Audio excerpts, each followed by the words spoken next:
Heroine Samantha ఈ మధ్య నిత్యం వార్తల్లో నిలుస్తున్నారు. నాగ చైతన్య సమంత జీవితం మనందరికీ తెరిచిన పుస్తకమే.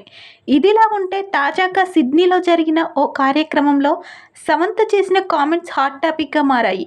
రూల్స్ పెడితే తనకు నచ్చదని, నాకు ఇష్టం వచ్చినట్లు జీవించాలనుకుంటున్నానని సమంత చేసిన కామెంట్స్ సంచలనంగా మారాయి.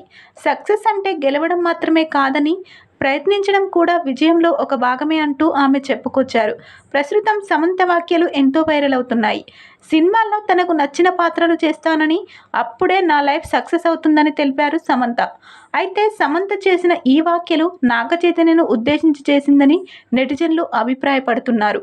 సమంతపై అక్కినేని కుటుంబం ఆంక్షలు విధించడం వల్లే ఆమె విడాకులు ఇచ్చి ఉంటుందని వారు కామెంట్స్ చేస్తున్నారు. ప్రస్తుతం సమంత చేసిన కామెంట్స్ నెట్టిట వైరల్గా మారాయి. విజయ్ దేవరకొండతో కలిసి నటించిన 'ఖుషి' సినిమా తర్వాత సమంత మరో తెలుగు సినిమాలో నటించలేదు.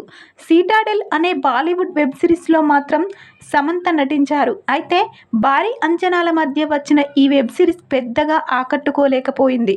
మయోసైటిస్ వ్యాధితో బాధపడుతున్న సమంత ఇప్పుడిప్పుడే కోలుకుంటుంది.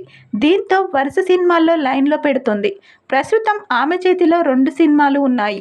అయితే సమంత చేసే సినిమాలు త్వరగా సక్సెస్ అందుకోవాలని, ఆమె మళ్ళీ కొత్త జీవితం ప్రారంభించి సంతోషంగా ఉండాలని కోరుకుంటున్న అభిమానులు ఎందరో ఉన్నారు. ప్రస్తుతం సమంత చేసిన వ్యాఖ్యలు సోషల్ మీడియాలో ఎంతో వైరల్గా మారుతున్నాయి.